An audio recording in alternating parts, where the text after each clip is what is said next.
প্রকৃতির নিয়ম অনুযায়ী দিন হচ্ছে কাজের জন্য আর রাত হচ্ছে ঘুমানোর। কিন্তু বিপত্তি বাধে তখনই যখন আমরা প্রকৃতির নিয়মের বিরুদ্ধে যাই, যার পরিণতি হতে পারে ভয়াবহ। অস্ট্রেলিয়ার গবেষকদের পরিচালিত একটি গবেষণায় দেখা গেছে, রাতের বেলায় না ঘুমিয়ে দীর্ঘক্ষণ কৃত্রিম আলোর সংস্পর্শে থাকার ফলে হৃদরোগের ঝুঁকি উল্লেখযোগ্যভাবে বৃদ্ধি পেতে পারে। সঞ্জিদা আজিজের ডেস্ক রিপোর্টে বিস্তারিত।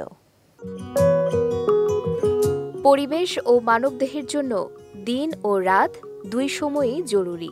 দিনের আলো ও রাতের আঁধার মানুষ ও প্রাণীর স্বাভাবিক শারীরিক প্রক্রিয়া ধরে রাখতে সাহায্য করে। তবে প্রযুক্তির ছোঁয়ায় এই স্বাভাবিক প্রক্রিয়া মারাত্মকভাবে ক্ষতিগ্রস্ত হচ্ছে।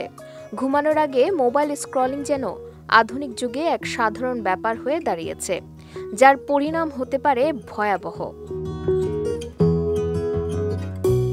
অস্ট্রেলিয়ার গবেষকদের পরিচালিত গবেষণায় দেখা গেছে, অন্ধকারের মোবাইল ফোনের স্ক্রিন, টেলিভিশন বা উজ্জ্বল ঘরের আলোর আলোতে দীর্ঘ সময় ব্যয় করা শরীরের অভ্যন্তরীণ সিস্টেমগুলোকে ব্যাহত করে গুরুতর হৃদরোগের কারণ হতে পারে।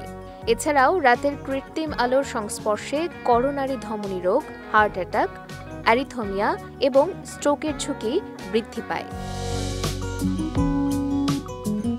চিকিৎসা বিশেষজ্ঞরা জানান, মানবদেহ একটি প্রাকৃতিক অভ্যন্তরীণ ঘড়ি বা সার্কাডিয়ান ছন্দ অনুসারে কাজ করে, যা ঘুমের ধরন, হৃদস্পন্দন এবং রক্তচাপ নিয়ন্ত্রণ করে। রাতে উজ্জ্বল আলোর সংস্পর্শে এই ছন্দে হস্তক্ষেপ করে ভারসাম্যহীনতার দিকে পরিচালিত করে।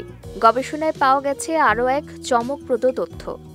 রাতের বেলা আলোর সংস্পর্শে আসার ফলে হৃদরোগের প্রভাবের জন্য নারীরা বিশেষভাবে ঝুঁকিপূর্ণ। এই স্বাস্থ্য ঝুঁকি থেকে বাঁচতে বিশেষজ্ঞরা রাতে স্ক্রিন টাইম কমানোর পরামর্শ দিয়েছেন, বিশেষ করে বিছানায় যাওয়ার 1 ঘন্টার মধ্যে, এবং স্লিপ সাইকেলকে উৎসাহিত করার জন্য মৃদু বা পরিবেষ্টিত আলো ব্যবহার করার পরামর্শ দিয়েছেন। সঞ্জিদা আজিজ, বিজয় টিভি, নিউজ ডেস্ক।